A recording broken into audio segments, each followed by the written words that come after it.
What's going on, guys? It's your boy J Cuts the Great here with another My Hero Academia review, episode 4, My Hero.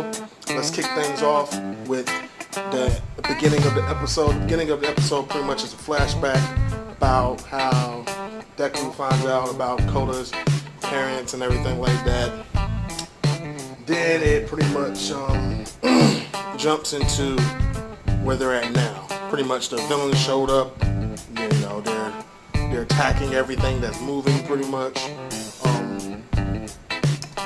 As you know, the villains are doing their monologue. There's a villain who's inspired by Stan called Spinner. There's another villain there. He looks like a beach guy, like long hair, glasses, t-shirt, white tank, whatever you want to call it. Some big ass pillar. It almost reminded me of the guy from Trigun with the giant ass cross that's always wrapped up. It always reminded me of that, but I think his name was Magni. I think that was a spell like that. So, you know, the Pussycats, the two that were there, the guy, and I think it was like Koda's cousin or whatever she is to him. They were like, all right, look, you guys are students, go. No fighting, no sidetracking, nothing. Just go, get out of here, be safe. Then, like, Midoriya looks at her and realizes why she had this worried look on her face. He was like, oh, snap. She doesn't know what Koda is. She's frustrated about not knowing what Koda is. So then it cuts to 5 minutes earlier before the villain showed up, and it was Eraserhead taking 5 of the students, you know, with the worst grades, back to, you know, pretty much the site or whatever you want to call it. And, you know, they get there, one of the 1B students is there, the one that always mocks them and whatnot. So, they get there, they start discussing about, you know, the training, what they're about to do and everything like that with another hero. Then they get a telepathic message from one of the cats, not one of the Pussycats, and like, hey, look, there's some villains here. We need all the heroes here ASAP, as soon as possible. So he takes off. And as he's running, he runs into his name, Dobby. I think it's Dobby. But he's the one that started the fire. He got blue flames, kind of like patchwork patterns on his face and whatnot.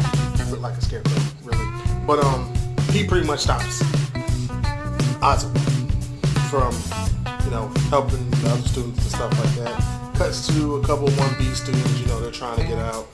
The guy with the same ability, it's called Metal, if I remember correctly.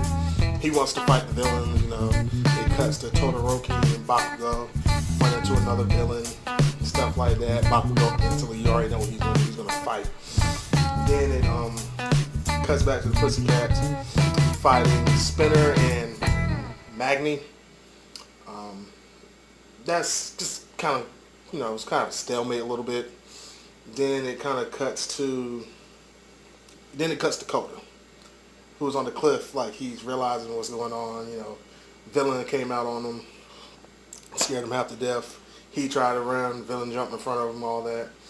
Villain went to kill him for his hat, which I find like stupid, but whatever, their show.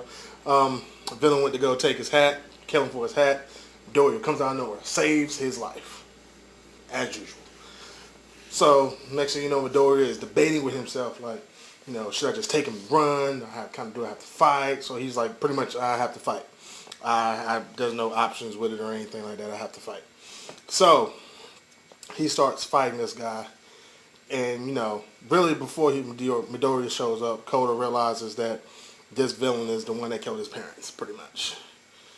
And that's when, you know, like I said, Midoriya showed up, saved him, and everything like that. And Midoriya starts fighting him, and off gate, Midoriya did not know what to do with this man. Midoriya was shook after that first punch broke his arm. One punch. One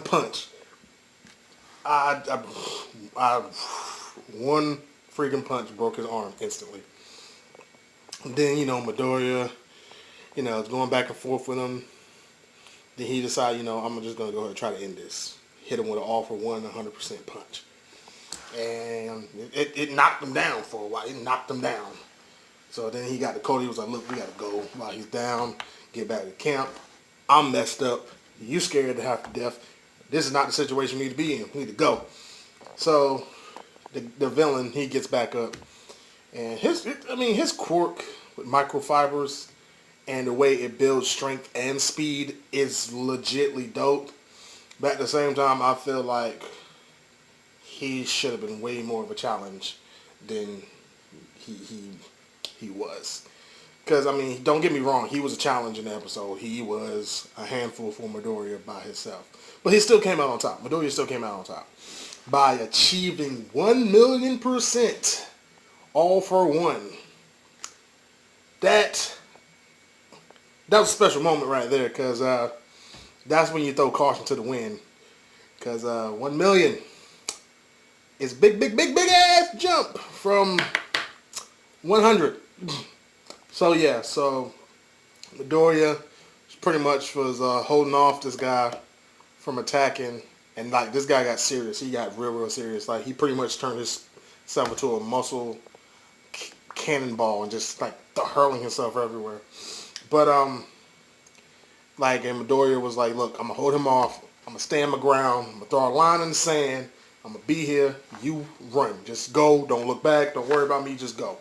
So he's holding him off. You know, he's losing consciousness because the guy, he's just keep pushing. And Midoriya starts to fade. Kota, which I did not realize he had a quirk. I mean, I kind of figured he had a quirk, but you never knew what it fully was because, you know, it's a possibility between each, you know, child and whatnot. So he uses his quirk. He pretty much can shoot, from what I saw, shoot water out of his hands.